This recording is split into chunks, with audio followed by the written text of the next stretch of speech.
अब हम बात करते हैं अवयवी भाव समास की।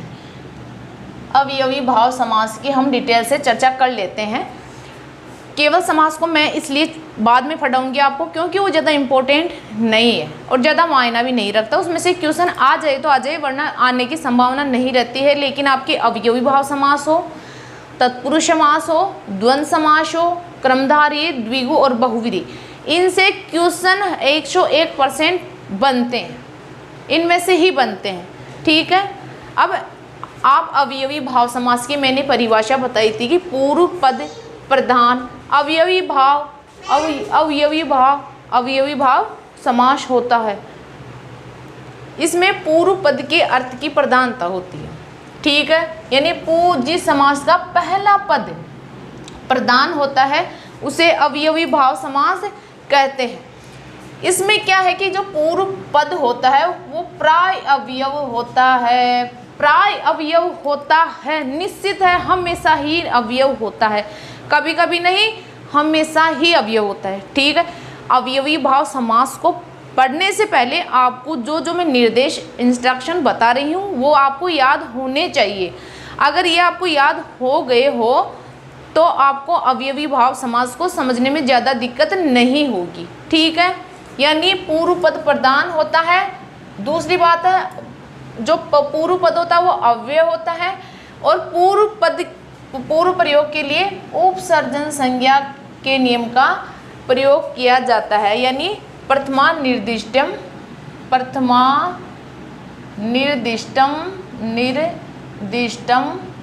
उपसर्जनम, यह सूत्र उपसर्जन संज्ञा विधायक सूत्र है। प्रथमा निर्दिष्टम समास उपसर्जनम, यह सूत्र क्या करता है? ये प्रथमा निर्दिष्टम समास उपसर्जन संज्ञा विधायक सूत्र है और ये उपसर्जन संज्ञा करता है। ठीक है।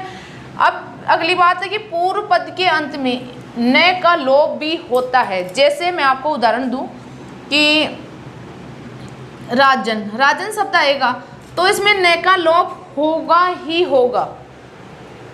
न लोप है प्रातिपदिका अंतस्य, इस सूत्र से न का लोप होगा ही होगा, जरूरी है, न का लोप होगा। अवयवी भाव समास में अगर कोई भी शब्द हम, जैसे आत्मन मूल शब्द आत्मन है तो उसमें आत्मन है, जैसे आत्मन, तो इसमें न का लोप होगा, जरूरी है, होगा। तो ये न लोप प्रातिपदिका अंत से ये सूत्र न का लोप करेगा। जैसे राजन है तो इसमें न का लोप होगा, जरूरी है, तो न लोप प्रातिपदिका अंत से यह सूत्र इसमें न का लोप करेगा। फिर अगला है स अव्यय के स्थान पर स आदेश होता है। स है के स्थान पर स आदेश होता है, लेकिन आगे कालवाची या समयवाची, काल समयवाची शब्द आगे नहीं होना चाहिए। अगर कालवाची या समयवाची शब्द आगे होगा तो फिर स का सही, जैसे मैं बात करूं कि सह पूर्वाहणम, यह है, तब आगे पूर्व यानी सुबह का काम, पूर्व यानी पहले, यानी दोपहर से पहले का समय यानी प्रातःकाल, है ना। तो ये आगे समयवाची या कालवाची शब्द आ गया तो फिर इसमें सह का सही रहेगा, यहाँ पे सह आदेश नहीं होगा। ठीक है।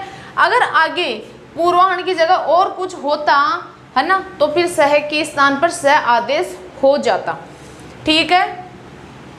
फिर है अवयवी भाव समास में समस्त पद नित्य रूप से नपुंसक लिंग में हो जाता है। नित्य रूप से नपुंसक लिंग ही होता है। अवयवी भाव समास का पद हमेशा ही नपुंसक लिंग होता है और नपुंसक लिंग में होने के कारण ही समस्त पद के अंत में स्थित जो दीर्घ स्वर होता है वो ह्रस्व स्वर में बदल जाता है। ध्यान रखने योग्य बातें बता रही हूँ मैं आपको। आप जब भी अवयवी भाव समास को पढ़ने बैठो उससे पहले आपके माइंड में ये रील चलनी ही चाहिए। ठीक है। जैसे दीर्घ हो गया आपका आ, दीर्घ ई, दीर्घ ऊ, दीर्घ री, है ना। तो ये शब्द होंगे तो इनके स्थान पर ह्रस्व आदेश हो जाता है, ये जरूरी है। फिर है नपुंसक लिंग का शब्द यदि ह्रस्व एकारांत है तो प्रथमा एक वचन का जो सु आता है आपके सुबंत जो 21 प्रत्यय हैं, सुअवजस, एमोर्सस, टाभ्याम विश, नेव्याम बस, आपको याद होंगे। कॉमन सेंस की बात है, अगर आप संस्कृत पढ़ रहे हो तो आपको ये याद होनी चाहिए, ठीक है। तो आपका जो प्रथमा विभक्ति एक वचन का जो सुअवजस, सुअवजस, इसका जो ये सु है इसके स्थान पर अम आदेश हो जाता है ना। और अम को यानी अतो अम सूत्र से, अतो अम, यह सूत्र काम करेगा और इससे सु के स्थान पर अम आदेश हो जाता है, ठीक है। यहाँ तक बातें आपको अच्छे से समझ में आ रही होगी। मतलब कि अवयवी भाव समास को पढ़ने से पहले आपके माइंड में इस स्लाइड की रील चलनी ही चाहिए, और ये रील चलेगी ना तभी ही आपके ये समास अच्छे से समझ में आएगा, वरना समझ में नहीं आएगा, ठीक है।